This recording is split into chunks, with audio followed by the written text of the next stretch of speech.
लोकसभा चुनाव के परिणाम घोषित होने के बाद आज दिल्ली में कांग्रेस कार्य समिति की दिल्ली में बैठक हो रही है। इस बैठक में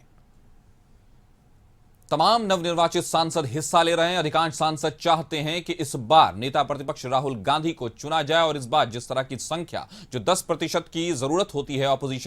लीडर ऑफ ऑपोजिशन चुनने के लिए, वो इस बार कांग्रेस को मिल गई है। तो लोग उम्मीद कर रहे हैं और पार्टी के अंदर खाने भी यह आवाज आ रही है कि राहुल गांधी को इस बार यह जिम्मेदारी मिलनी चाहिए। तो दरअसल इस बार सबसे बड़ी विपक्षी पार्टी होने के नाते कांग्रेस नेता को आधिकारिक तौर पर नेता प्रतिपक्ष का दर्जा मिल जाएगा, जो पिछले बार नहीं मिला था। कांग्रेस ने इस चुनाव में 99 सीटें जीती हैं और नेता प्रतिपक्ष बनने के लिए सबसे बड़े विपक्षी दल के पास कम से कम कुल सीटों की तादाद 10% यानी 55 सीटें होनी चाहिए। अब इस पद के लिए कांग्रेस सांसद राहुल गांधी को सबसे बड़ा दावेदार माना जा रहा है और पार्टी के अंदर से यह खबर आ रही है कि राहुल गांधी पर ही ये कांग्रेस चाहती है कि वही नेता प्रतिपक्ष की कमान संभालें। तो ये बड़ी खबर,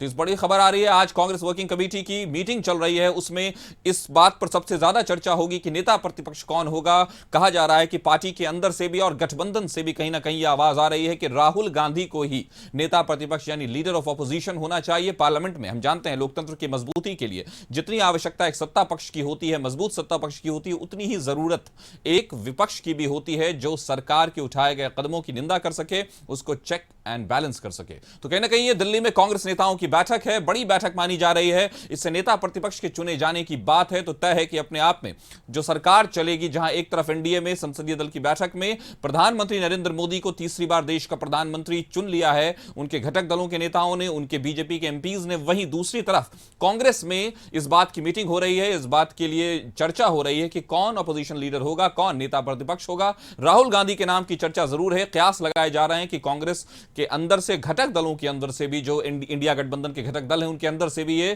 ख्वाहिश है कि कहीं ना कहीं राहुल गांधी को ही नेता प्रतिपक्ष की कुर्सी संभालनी चाहिए।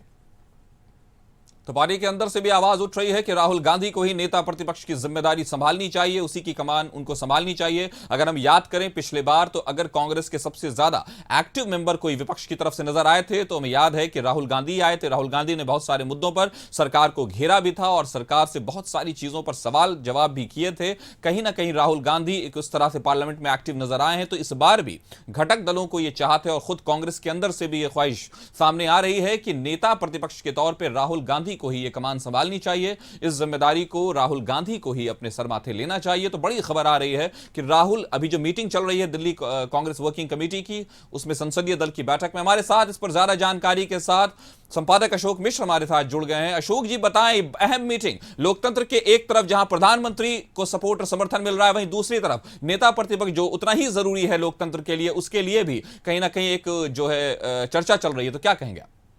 बिल्कुल, देखिए ये काफी महत्वपूर्ण बैठक है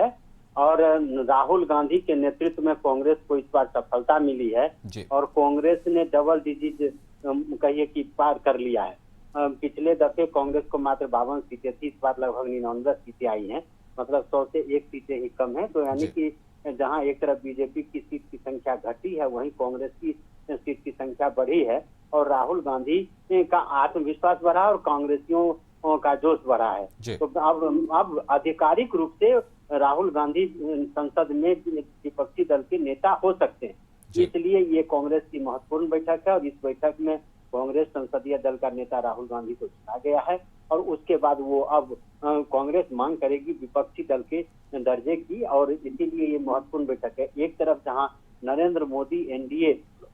संसदीय दल के नेता बने, यानी कि सदन के वो नेता हुए, प्रधानमंत्री होंगे, तो नेता विपक्ष की भूमिका राहुल गांधी होगी निभाएंगे और ये एक तरह से कहिए काफी महत्वपूर्ण है कि नरेंद्र मोदी और राहुल गांधी अब आमने सामने होंगे और राहुल गांधी आधिकारिक रूप से होंगे, यानी कि विपक्षी दल के नेता की हैसियत का दर्जा संवैधानिक रूप से अब सरकार को देना पड़ेगा और खास करके फिर राहुल गांधी के पीछे जो पूरी इंडिया गठबंधन खड़ी है तो उसका संख्या भी काफी बल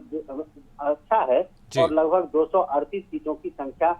234 सीटों की संख्या लगभग इंडिया गठबंधन की भी हो जा रही है। तो ऐसी परिस्थिति में एक सबल विपक्ष के रूप में, सबल विपक्षी दल के नेता के रूप में राहुल गांधी अपनी भूमिका का निर्वहन करेंगे और आज का दिन कांग्रेस के लिए भी और राहुल गांधी के लिए भी काफी महत्वपूर्ण है कि लगभग 10 वर्षों के बाद राहुल गांधी की हैसियत अब विपक्षी दल के नेता के रूप में, एक मजबूत नेता के रूप में उभरी है और ये कांग्रेस के लिए तो संजीवनी का काम करेगा ही, विपक्षी दलों के मनोबल को भी बढ़ाने का काम करेगा। जी, तो अगर ये माना जाए कि राहुल गांधी को जो ये सीट नेता प्रतिपक्ष देने की बात हो रही है, क्या सिर्फ इस वजह से कि वो 99 सीटों वाली पार्टी के नेता हैं, या राहुल गांधी ने जिस तरह से पिछले बार एज अ सांसद, एज एन एमपी काम किया है, परफॉर्मेंस किया है, सरकार को घेरा है, उस बिना पर दिया जा रहा है? देखिए, दो बातें हैं। एक तो राहुल गांधी ने पूरे देश की यात्रा की है, दो बार उन्होंने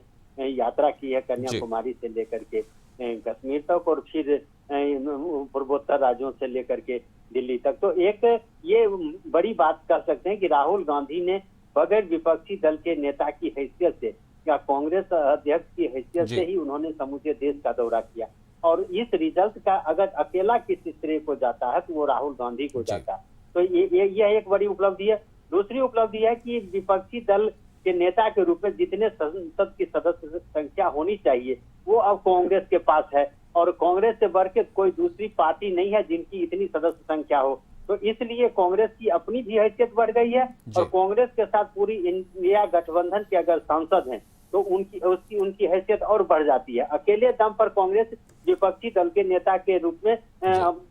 विपक्षी दल के नेता का पद पाने का वो हकदार है, लेकिन अब पूरी विपक्षी एकता जो है वो राहुल गांधी के पीछे है, तो विपक्ष और मजबूत हुआ, और संख्या बल में विपक्ष इस बार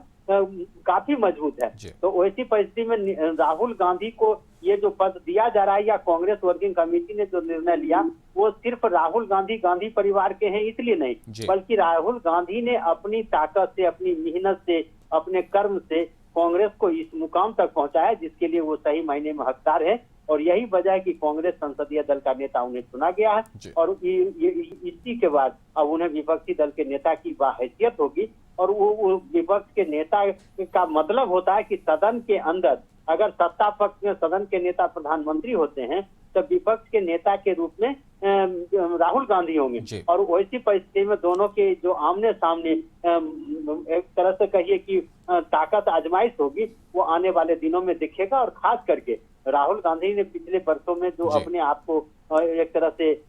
सुधारा बदला है,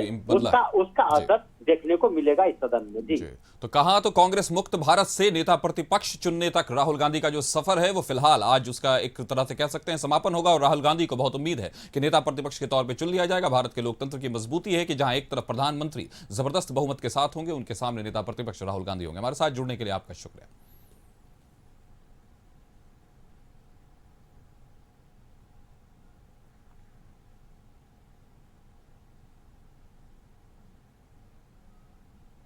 तो फिलहाल वक्त है एक छोटे से ब्रेक का, जल्द हाजिर होंगे।